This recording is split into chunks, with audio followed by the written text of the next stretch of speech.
Selamat berjumpa dalam Renungan Harian MSC Provinsi Indonesia edisi hari Kamis tanggal 13 Oktober 2022. Bacaan Ekaristi diambil dari Efesus 1 ayat 1 sampai 10 dan Injil Lukas bab 11 ayat 47 sampai 54. Renungan pada hari ini saya beri tema umat yang terpilih. Saudara terkasih, dalam bacaan pertama Rasul Paulus memberikan harapan yang membahagiakan bagi umat Efesus bahwa merekalah sebenarnya orang-orang atau umat yang terpilih untuk diselamatkan. Ini kabar bahagia bagi mereka, kabar yang penuh harapan bahwa ternyata dalam nama Tuhan Yesus Kristus semua orang, termasuk orang di zaman Rasul Paulus, khususnya di Efesus, adalah bangsa yang terpilih, umat yang terpilih dalam nama Tuhan Yesus Kristus untuk dikuduskan, untuk disucikan, diistimewakan, mendapatkan hak yang sungguh indah untuk memperoleh keselamatan di dalam nama Tuhan Yesus Kristus. Saudaraku, di dalam bacaan Injil, Tuhan Yesus Kristus mengingatkan kepada ahli-ahli Taurat dan orang-orang Farisi bahwa mereka sebenarnya adalah bangsa yang terpilih. Sebagai bangsa yang terpilih, Allah yang Maha Kuasa senantiasa memberikan saluran berkat, memberikan cara bagi mereka untuk bertobat dengan mengirimkan banyak nabi dan rasul untuk mengingatkan kepada mereka agar bertobat di jalan yang salah menuju kepada kebenaran.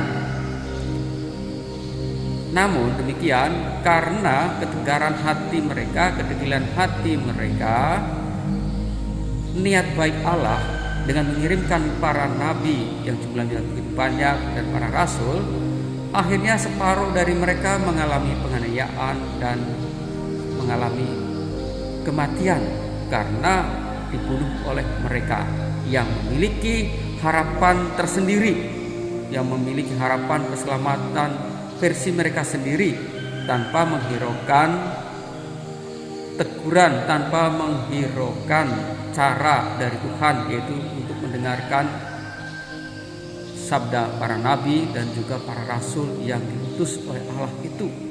Mereka memiliki kriteria keselamatan sendiri, memiliki cita rasa sendiri, sehingga utusan-utusan Allah itu senantiasa mengalami penganiayaan. Karena apa? Apa yang disampaikan oleh para nabi dan para rasul tidak sesuai dengan harapan mereka, tidak sesuai dengan pikiran mereka. Bagaimana untuk memperoleh pertobatan seperti itu? Nah, saudara terkasih, kembali ke dalam bacaan pertama, orang-orang di zaman Rasul Paulus juga diberikan hak istimewa menjadi umat yang terpilih. Namun seperti mereka di zaman itu, di zaman Rasul Paulus, juga berlaku di zaman sekarang. Meskipun kita ini umat yang terpilih setelah kita mengalami pembaptisan, mungkin juga krisma dan sebagainya, aktif di berbagai kategorial dan sebagainya, kita ini sebenarnya umat yang terpilih, memperoleh saluran berkat, memperoleh cara untuk mengalami keselamatan, ya. Apalagi sekarang bulan Oktober, kita bisa berdevosi, berdoa bersama Bunda Maria dan sebagainya. Namun saudaraku, dalam proses pemurnian itu, sebagai umat yang terpilih seringkali mengalami dinamika hidup suka dan duka. Disinilah nilainya kesetiaan.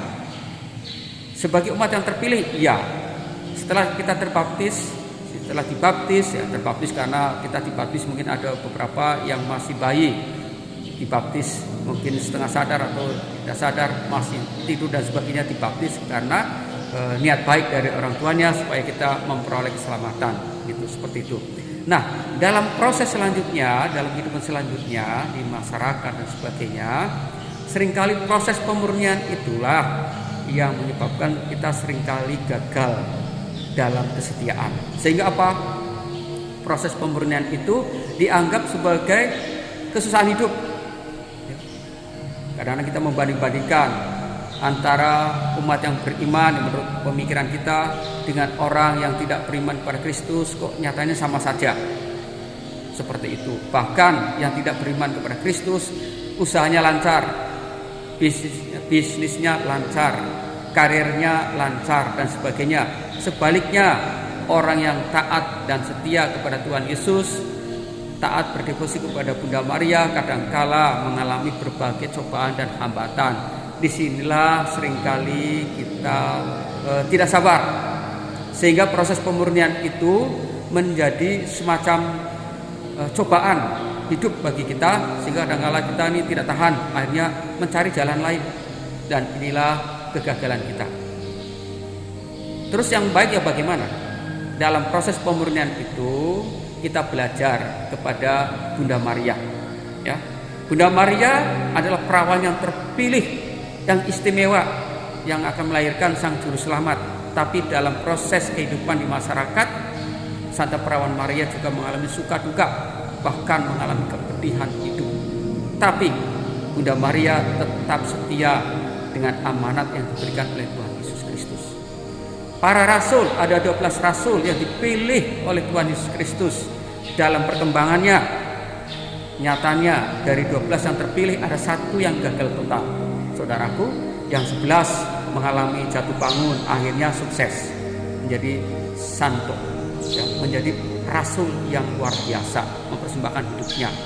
Itulah proses pemurnian.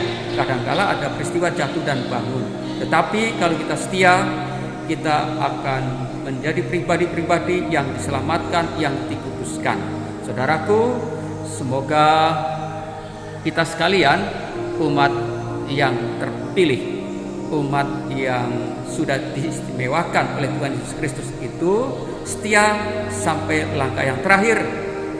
Meskipun dalam kehidupan seringkali mungkin bisnis kita mengalami hambatan, mengalami pencobaan, mengalami kerugian dan sebagainya. Sebagai orang yang bekerja sebagai karyawan perusahaan atau ASN dan sebagainya, karirnya mungkin kurang lancar. Itu bagian dari pemurnian.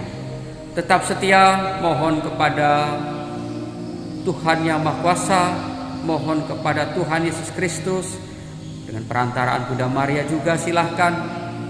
Itu disampaikanlah sambil kita berusaha agar proses pemurnian itu berjalan sesuai dengan rencana Tuhan, dan kita tetap setia pada jalannya, dan pada akhirnya kita memperoleh keselamatan.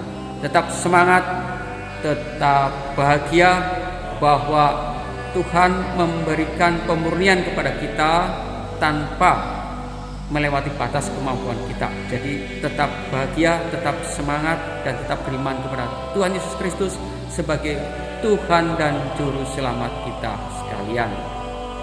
Salam damai dan salam merayakan bulan Rosario penuh dengan sukacita bersama Bunda Maria.